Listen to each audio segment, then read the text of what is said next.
Hi everyone, welcome back to the channel. I'm Sharanya, also known as Mrs. Explorer, and welcome to my channel where we talk all things travel, food, and lifestyle. So, last year in December, I took a trip to Georgia with my friends, and I've also uploaded all the videos from Georgia on my channel. So, if you're planning a trip to Georgia, do check that out.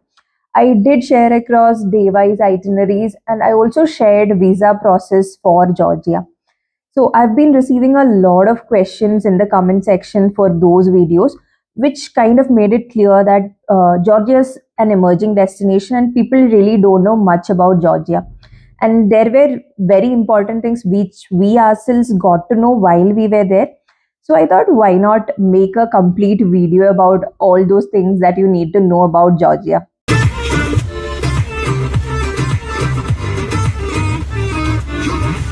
The very first thing that I would like to talk about Georgia is the visa process. Now, for Indians, it's not a visa free country, it's not visa on arrival. We have to apply for a e visa online. So, the portal, we have to go to the portal and fill in our details. But one thing to notice, the rejection rates for Georgian visa is pretty high, especially for Indians. It's upwards of 10% for Indians. So you need to take extreme care while you are applying for the visa. Now, one of the most standard reasons of rejection for a Georgian visa is insufficient documentation, meaning you don't share across all the documentation that are required for them to verify and approve the visa. I had attached both my flight tickets, the flight to Georgia and from Georgia back to India. We attached all our accommodation. So within Georgia, we were staying in like three different cities. So we attached accommodation details for all those cities. Apart from that, we also attached our 6 months bank statement. So this is very important because sometimes in Georgian visa, the reason for rejection is that insufficient proof of funds. So you need to prove that you have enough money to sustain your stay within Georgia. So to help them understand that, it is better if you can attach your 6 months bank statement, which clearly shows the amount of money that comes in and your general spends. So even though you've uploaded all your documents onto the visa process, just carry hard copies of those documents as well, so it's easy for them to verify and get through it. Okay, coming to the second part, the immigration. So, like I said, the immigration is a little difficult. As an Indian, you will be scrutinized a lot during the immigration.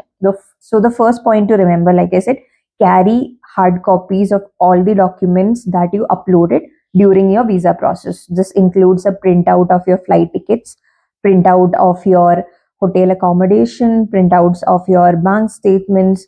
All of these things should be with you. Second most important point, carry actual cash. So in Georgia, the currency is Georgian lari. So make sure you have enough Georgian lari with you. So now I am a person who does not carry much cash when I'm traveling. We have forex cards, so what we do is we try to spend everything online. Most of the restaurants, most of the activities, and even transportation use forex cards, accept forex cards. So I don't generally carry so much cash. I hardly withdraw some cash from the airport just for food or any other places that does not accept forex card. So I wasn't carrying much. I had hardly 700 $800 with me, and this is actually a group trip, so all of us together had only $800. So this actually pissed off the immigration officer. So they asked me, "Do you have cash?" So I said, yeah, I have cash. So they asked me how much. So I said around 900 USD. So they asked me to actually show the cash. Now the cash was not with me. One of my friend was carrying the cash, and he was in a different immigration queue. So I had to kind of point him and go back to him and collect the cash. So this actually frustrated the officers very much. They're like, why is he giving you the cash? So I said, we are a group, we are traveling together, so it's the combined cash. So they got really angry. They're like, you are already eight people and you have only $800 and you have a 1 week trip. So I tried to tell them that we also had three forex cards. So three different people had forex cards, and we were planning to use it in most of the places. And all our accommodation and other costs were already paid for. So we just needed daily cash for food and small activities.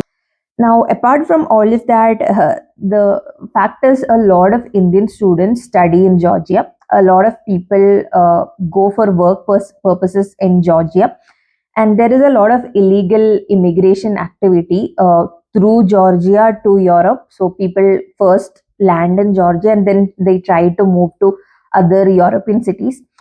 So because of all of these, the name is quite bad for Indians, and Indians are scrutinized much more during the immigration process. So this was very evident while we were in the Tbilisi airport going through our immigration. So you would see that all Europeans, Americans, they easily get through immigration. But if you're an Indian, you'll be asked a lot of questions. Unfortunately, I was the first one to go to the immigration counter within our group. So I was asked a lot of questions. I was scrutinized so much. So they kept on asking, what is the reason for visit?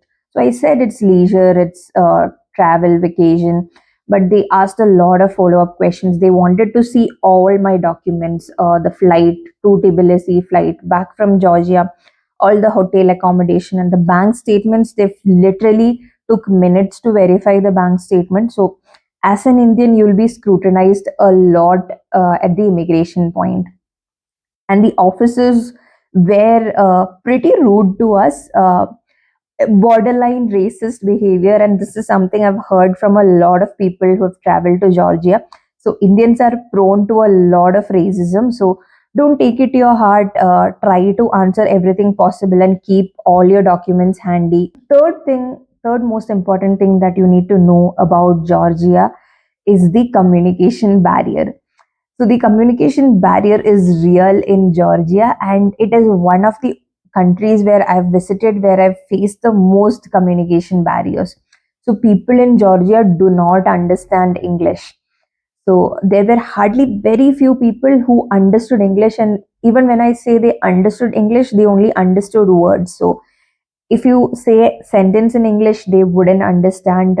You might have to break it into words and try and tell them. Sometimes they understand, sometimes they do not. So it is highly recommended that you have a English speaking driver or guide. So we had a driver come guide who was speaking decent English. I wouldn't say good English. Even he didn't understand most of the things that we were trying to tell him. But if we broke it into words and tried to communicate, he was able to understand. So communication gap is real. So even if you have Google Translate, we tried Google Translate in a lot of places. So especially for food, supermarket, we struggled a lot. We wanted to tell them what we want, and they were not able to understand. So we would literally touch items on the menu to say that this is what we want, and then we'll use our fingers to show how many we want. So if you needed any customization, like something as simple as having a hot water, it was so difficult to communicate. We tried to use translators to say that please give us hot water, and we used to show that Georgian translation to the people in the restaurant, but they did not understand. We also tried this translator in a couple of other places. So the translator doesn't really work well, and people don't understand even with those translators. So it is highly recommended that you have a English speaking guide or a driver. Now, the last thing that I want to talk about is the weather in Georgia. So, it might not be applicable for everyone, but for people who are planning a trip somewhere around November to January, this is important because November to January is the winter season in Georgia. Now, if you've seen some of my videos, you would know that all the roads and the places were all covered in snow and it was freezing temperatures. One day, the roads to a destination that we were supposed to go were closed, so we were not able to proceed further at all. So we had booked a stay in Kazbegi. Kazbegi is one of the most beautiful parts in Georgia. So we wanted to go to Kazbegi, and we were traveling from Tbilisi. So we spent our first 3 days in Tbilisi, and then we were going to Kazbegi. So we passed through Godavari, and somewhere around Godavari, it started snowing very heavily. So the roads actually got closed because of all the snow, and we couldn't make it to Kazbegi. So that was really sad. Kazbegi is really beautiful. We had to check for other accommodations on the spot. So one good thing that we did is we booked all our accommodations which are non-refundable. So we booked a stay through, I think, booking.com, and we had an option to cancel it till a few hours before. So that was really good for us. Because of the snow, we were not able to travel to Kasbegi. So we ended up canceling the accommodation that we booked, and we were supposed to go to Borjomi after Kasbegi. So we randomly just tried our Airbnb host in Borjomi to see that if that Airbnb is available on this day as well, because the next day onwards we were anyways planning to stay in that Airbnb. After we reached Borjomi, again, if you see my Borjomi video, you will see that electricity was not there in Borjomi when we reached. So, mind you, this is freezing temperature, snowfall. It's very cold, so you can't sleep without a heater, and you will often need hot water for which you need kettles.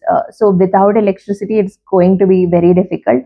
Unfortunately for us, one night we had to spend without any electricity. This meant extreme cold. So, all of us wore 3, 4 layers and somehow slept that day. And also try to carry as much food supplies as you can, especially since it's winter. It might not be possible for you to go and get food, and restaurants might be somewhere far. Because of the snow, again, it's difficult to get there. So it's recommended that you carry some food items that can help you in these extreme winter conditions. So we were carrying some bread and Nutella.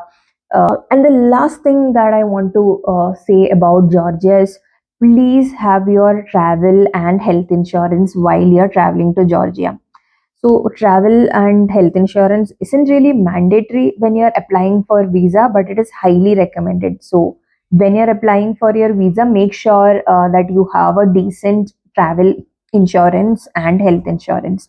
One of my friends, he lost his bag while we reached Tbilisi. So, we had a layover flight. We were traveling from Bangalore. So we went from Bangalore to Delhi and then Delhi to Tbilisi. And because of these layovers and things in between, somewhere his bag got lost. And when we landed in Tbilisi, we got to know that he has lost his bag. Now, all his clothes, sweaters, everything was in that bag. So he tried to contact the airline. And then they said it's somewhere, they'll check for it. So they actually needed a couple of days. So we did not waste any more time in the airport. They told us they'll contact us when they get to know about the bag. For now, just go ahead and start your trip, is what they told us. So we went to our Airbnb and started doing stuff. So for one day, he managed with the clothes that others had, but it's not always possible, right? So when he contacted the insurance agency, they told him that he can actually buy some clothes from Georgia, and the travel insurance will reimburse him for it.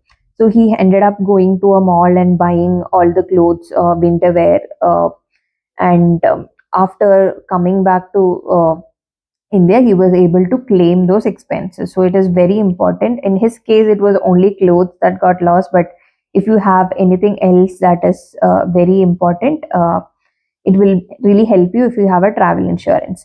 So we actually got his bag after 3 days. So on the last day that we were in Tbilisi, we got a call from the airline that they sent his bag in another flight, and we were asked to go to the airport and collect the bag. So we had a driver and guide. So our guide went to the airport and collected the bag and came back. So even with that delay in 2 to 3 days, he was able to claim that amount for his bag. So in your case, if your bag is completely lost, then you might be eligible for a higher reimbursement. So make sure you have a decent travel insurance. So we had got our travel insurance from ACO, and the claim process was pretty good. So I would recommend that insurance for all. I hope you found this video informational. So do share it with someone who's planning a trip to Georgia. While you're at it, don't forget to subscribe to Mrs. Explorer for more travel content. See you in the next video. Until then, bye.